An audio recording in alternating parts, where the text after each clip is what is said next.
Cuerpos que incomodan es una propuesta que nace de muchas preguntas.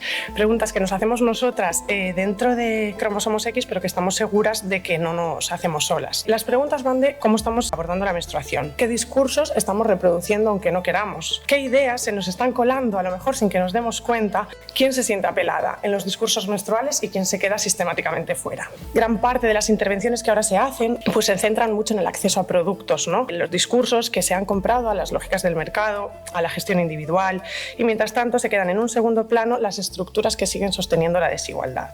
La vergüenza hacia nuestros cuerpos y sus procesos es una puerta de entrada a muchas violencias, o así lo vemos nosotras.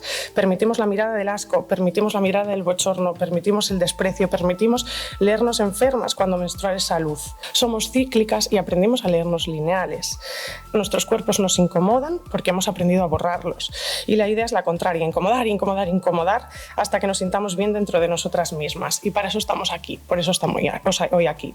Porque queremos revisar los enfoques dominantes, porque queremos entender que dejan fuera y queremos incorporar experiencias, cuerpos y saberes que no están siendo escuchados. Entonces ahí comenzó nuestra discusión, nuestro cuestionamiento a la menstruación como imposición colonial dentro de la comunidad y entendimos que la vergüenza que empezó a generar esta lógica colonial, porque estaba vinculada incluso con la religión y con todo lo impuro de la menstruación, era una imposición de dominación de nuestros cuerpos, ¿no? Y que la vergüenza lo que hace es disciplinarte para que después te dominen, ¿no? Después sientes vergüenza por la menstruación, sientes vergüenza por la violencia, sientes vergüenza porque no sabes leer, sientes vergüenza porque vas a la ciudad y no sabes ocupar el bus. Es decir, es una pedagogía de la vergüenza que se construye sobre el cuerpo de las mujeres, no solo para la menstruación, sino, por eso es una pedagogía, porque posibilita que otras formas de dominación y vergüenza se construyan sobre esa vergüenza.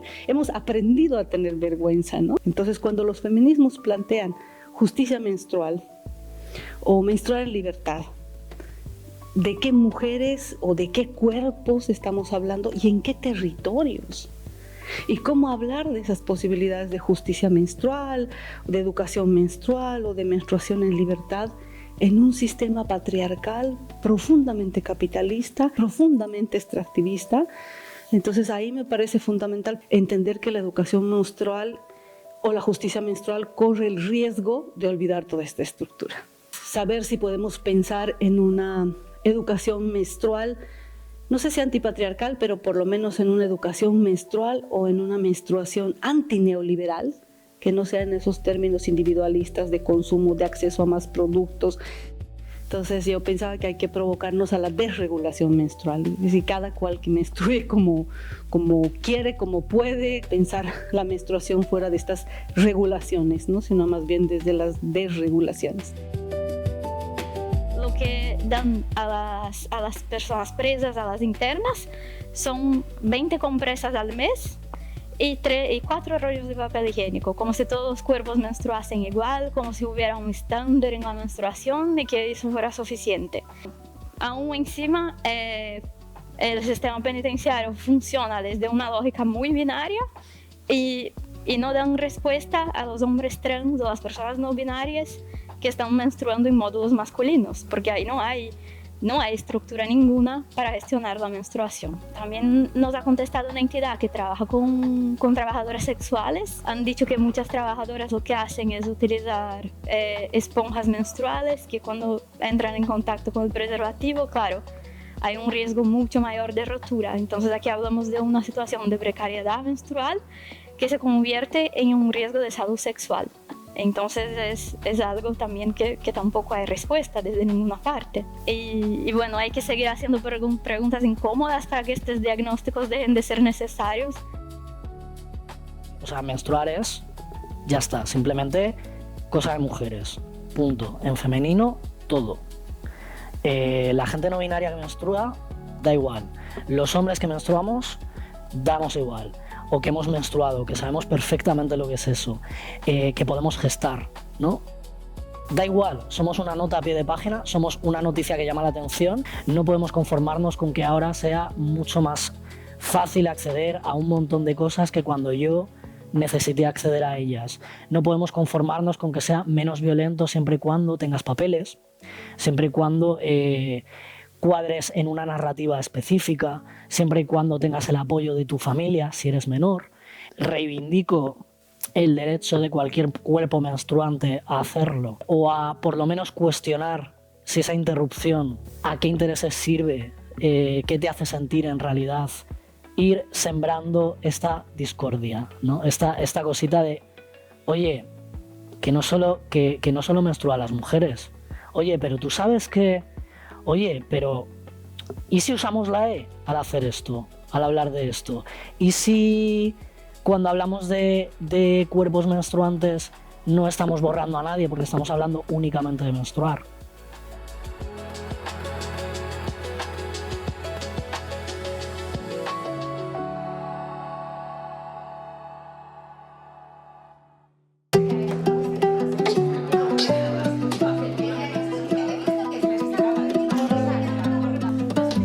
Sencillo, simplemente vamos a acercarnos a una persona y le vamos a preguntar, ¿no? ¿Cuál es tu nombre? ¿Cuál es tu nombre? Vale, pues yo voy a escribir su N, ¿sí? Simplemente su primera letra, y tú me escribes mi B. Vale, yo soy Bárbara. Entonces ya, esta relación se termina y vas junto a otra persona.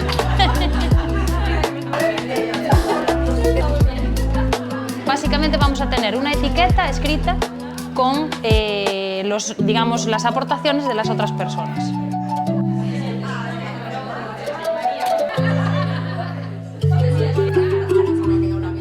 Yo ahora os voy a repartir una flor a cada una de vosotras y vamos a hacer una actividad, ¿vale? Os voy a leer unas frases, como os sintáis con esa frase, quitéis un pétalo si lo habéis vivido o no. Cuando tuve la menarquia sentí vergüenza. Alguna vez en mi vida guardé el tampón en la manga del jersey. Me daba asco tocar mi regla. Alguna vez he sentido vergüenza o miedo por manchar mi ropa o asientos de la menstruación. Vamos a la siguiente, el tabú de la menstruación. ¿Con cuántos nombres diferentes escuchamos hablar de la menstruación? Todos tienen como unas connotaciones parecidas. El tomate, la regla, Simón, la ruler, la roja, la amiga, la regla, mis días. Cosas que tienen que ver con el estigma, con la ocultación. A veces que nos dicen, no hay estigma, ya se habla de menstruación directamente. Pues vamos a ver por qué no la llamamos por su nombre.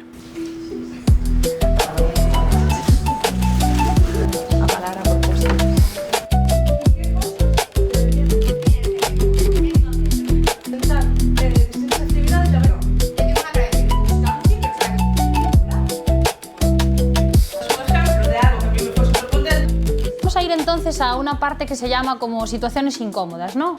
Simplemente leer nuestra situación y ponernos un poco en el papel de esa situación que vamos a tener, ¿no? Como si fuésemos pues las personas que vamos a hacer pues una intervención educativa. Estamos trabajando la educación menstrual en un contexto muy empobrecido. El único recurso para gestionar la sangre menstrual son toallas reutilizables. Ellas no quieren utilizarlas porque sienten vergüenza al tener que lavarlas y secarlas delante de las personas con las que conviven. Cambios de humor, picor genital. ¿Cómo enfocamos esa intervención con perspectiva de climaterio? Preguntarle a ella, por ejemplo, preguntarle qué sienten, si siente dolor. Y cuando está sangrando es un tema porque la sangre no fluye como si no tuvieran hecho mutilación. Claro.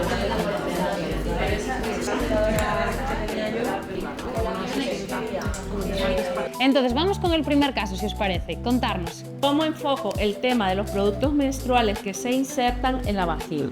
Nos pasa educando en menstruación, nos pasa mucho el tema de, por ejemplo, yo saco una copa menstrual y de repente una niña me dice, pero esto no va a hacer que pierda la virginidad, por ejemplo. El problema parece que es la virginidad y no, el problema que se está surgiendo es que se rompa el himen. Pues vamos a hablar desde ahí, es que el himen ya está roto, viene ya, ¿no? Con una abertura o tal. Soy personal técnico de una ONG y estoy atendiendo a una mujer que ha sufrido mutilación genital femenina. Quiero trabajar con ella en la educación menstrual. ¿Cómo lo enfoco? Es muy difícil que una mujer que ha sido mutilada quiera desligarse de su cultura, que lo vea como un hecho lesivo a sus derechos. Pero hay una parte súper importante porque viene de la imposición de los hombres. Entonces, en este recorrido de mediación, yo creo que es importante entender toda esta trayectoria, cómo se construyó y desde dónde podemos construir con esta mujer. Mirad que aquí en el suelo tenemos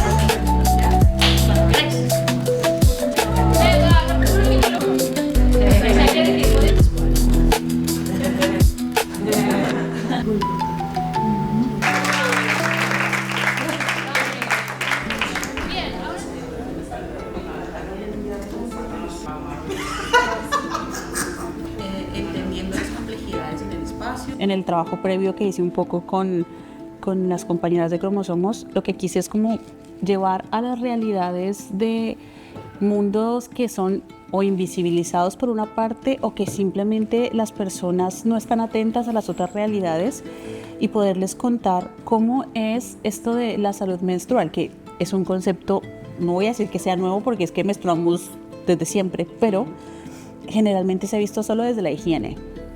Pero hay muchas otras cosas que se están comenzando a ver y que lo que queremos hacer aquí es mostrar. Por eso nosotras somos un conversatorio que me parece muy chulo, porque estamos hablando desde lo decolonial. Estamos hablando desde el otro lado. Ahí dibujas con melfa. Claro. Sí, importante. Yo todavía tengo las 2 melfas que me regalaron. ¿Sí? Esta misma, el tejido, no se usa para una compresa, pero hay sí que hay un tejido de algodón que se usa.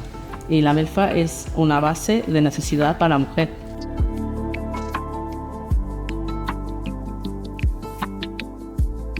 Para mí especialmente es un honor y un placer poder acompañarlos porque tendremos la posibilidad de hablar de temas que son normales, naturales de nuestro día a día, pero parece que en muchos espacios de la sociedad no lo son. El sur global, como es llamado en muchos espacios, no entra en estos diálogos en muchas ocasiones o solo entra desde una perspectiva netamente asistencialista. Nosotros aquí venimos a hablar de la salud menstrual desde una dimensión mucho más amplia, con muchas perspectivas diferentes, pero sobre todo gracias a la voz y al trabajo de estas mujeres lideresas que aquí nos acompañan, que es un privilegio poder estar con ellas. Ha habido un enfoque biomédico, un enfoque de imposición, ¿no? Porque el mundo es colonial. Porque la mirada sobre las problemáticas, sea la menstruación, sea el racismo, lo que fuera, es universalista y es creada desde una mirada colonial de dominación. No se intenta comprender la menstruación, se intenta intervenir sobre la menstruación, controlarla, regularla, vincularla al mercado, al Estado, para tener controlados nuestros cuerpos. Entonces, ¿por qué hay esos enfoques? Porque hay un sistema de poder que construye los enfoques. Todos los países que han sido colonizados también se vieron con una especie de satanización de sus propias maneras de sanar y por ejemplo, de sanar a través de las hierbas, a través de conocimientos totalmente situados, que fueron satanizados, que fueron invalidados. De ahí esta imposición de todo lo que viene desde el norte. Y la menstruación no es algo sucio. La suciedad también viene de esta colonización del ser. De la justificación, por ejemplo, de la colonización a través de una especie de diabolización de fealdad del cuerpo de las mujeres negras. ¿Cómo vemos essa relação entre corpo, território e experiência menstrual? Como da mesma forma que eu estou aqui hoje falando em nome de várias outras mulheres da minha comunidade, o meu corpo é um corpo de território. E a gente percebe, né, que no mundo ocidental esse corpo é descartável, esse corpo é excluído, enquanto para nós esse corpo ele é detentor de um cuidado. A gente hoje tem brigado muito, lutado muito para que o SUS reconheça, o Sistema Único de Saúde, reconheça essas práticas de cuidado, inclusive também como uma proteção contra a violência doméstica. Porque a partir do momento que a comunidade, a sociedade passar a respeitar esse corpo, assim como nós do território, né, respeitamos, a gente acredita que isso pode reduzir bastante a violência contra as mulheres. Ha habido una gran mejora en este concepto de salud, menstruación y salud, y que se abre bastante el tema, por ejemplo, el hablar de placer, las condiciones donde puedo conseguir esto, cómo lo consigo, pero sí que hay una minoría de necesidades básicas que se llegan ahí, ¿no? El tener una toalla pues no tienen unas compresas. Las ayudas humanitarias son básicas. Tengo que entrar en lo aburrido, que es la política pública. Y digo que es aburrido sí, porque la política pública tiene una característica especial. Creamos las normas, El tema es que no siempre se ponen en práctica, o se ponen en práctica parcialmente o simplemente se esconden debajo de una carpeta. Entonces, ¿cómo se aplican al final? Siempre desde una mirada totalmente eurocéntrica, siempre desde una mirada totalmente colonial, siempre desde una mirada masculinizada. No se puede aplicar una política pública sin entender cómo menstruan las mujeres, sin dar la posibilidad de que las mujeres desde un espacio africano también puedan decir que aquí queremos, de esta manera queremos que se aplique esta política. Outra questão que eu acho que é fundamental é a questão climática. Né? Se nos faltar água, nós não vamos poder ter acesso ao cuidado pessoal do nosso próprio corpo, principalmente nós, corpos que menstruam. Né? Aproveitar espaços como esses para poder dizer que a menstruação não pode ser um mercado, né? Ela não pode ser um negócio, ela tem que ser uma responsabilidade social.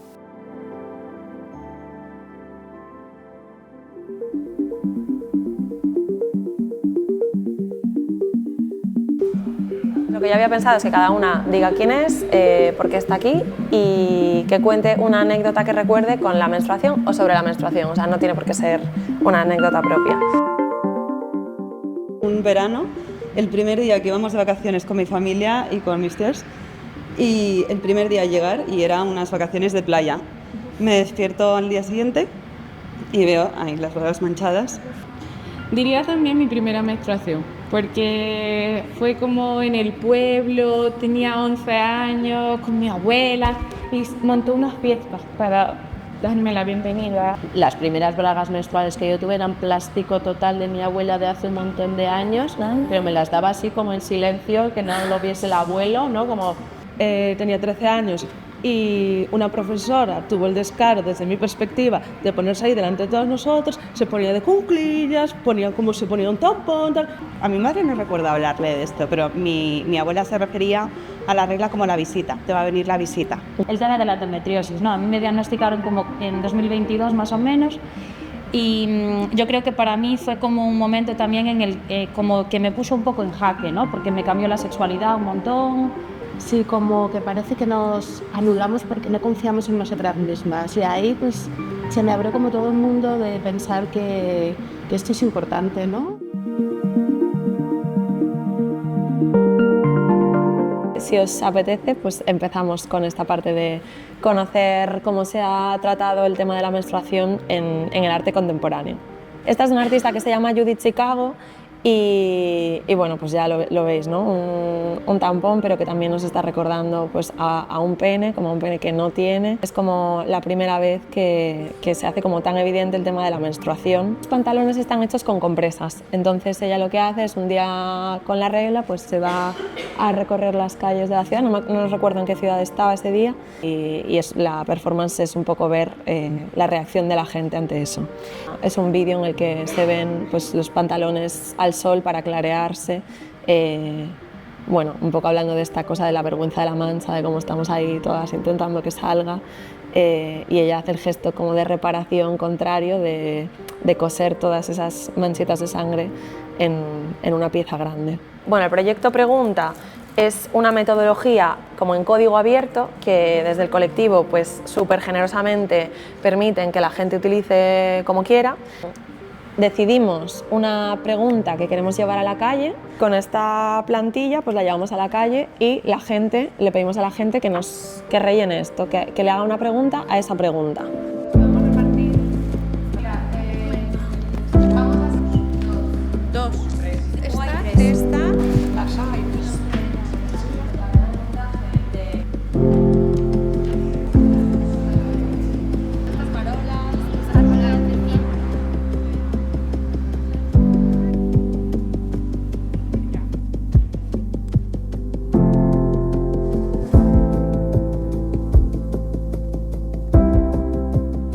¿Por qué has sido tan engorrosa?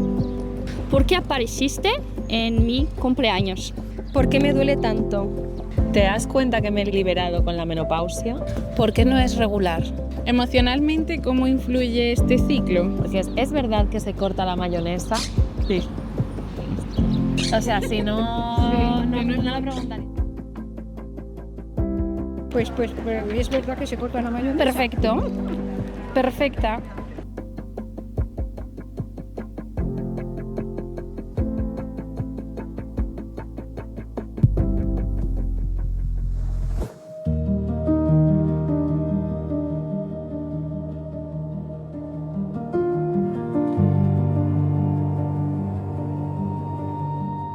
Hay un espacio muy bonito que se crea en Cromosomos después de hacer un proceso formativo, un proceso de acompañamiento, y es que hablamos del hilo rojo, ¿no? Y para nosotras el hilo rojo es una idea, un poco la comunión que se crea, la comunidad que se crea cuando nos juntamos y hablamos de las cosas que nos pasan. Ese hilo no tiene por qué ser físico para sostener, para conectar y para no romperse. Todo esto que vivimos de manera individual, colectivizarlo, poder juntarnos, ¿no?, con otras mujeres también para romper con tabús, romper también desconocimiento. Cuando hay espacios así, pues yo creo que permita que haya así como una deconstrucción, un repensar, una posibilidad de repensar también los discursos y cómo vamos enfocando las cosas simplemente. Poder estar aqui hoje enquanto uma mulher quilombola de terreiro, ouvindo outras mulheres de outras comunidades, mulheres lideranças ali, que também estão preocupadas sobre a saúde e a dignidade desses corpos que menstruam para além dos seus territórios e da sua coletividade. Seguir estirando ese hilo rojo y haciendo una comunidad en forma de círculo, que decimos que es la forma de la que nunca deberíamos haber salido.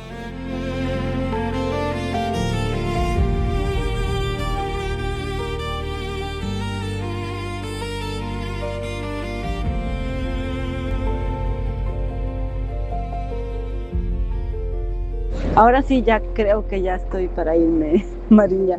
Me tuvieron un rato en la migración para que cuente qué hice.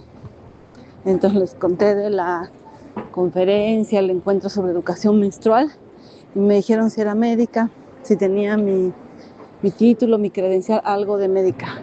Y les dije que no, que era curandera. Ay, no, me he divertido mucho con todas las cosas que me han preguntado. Que qué hacían las curanderas con la menstruación. O sea que pueden decir que los cuerpos incómodos han incomodado. Y bueno, ya hemos hecho una formación gratuita a la migración.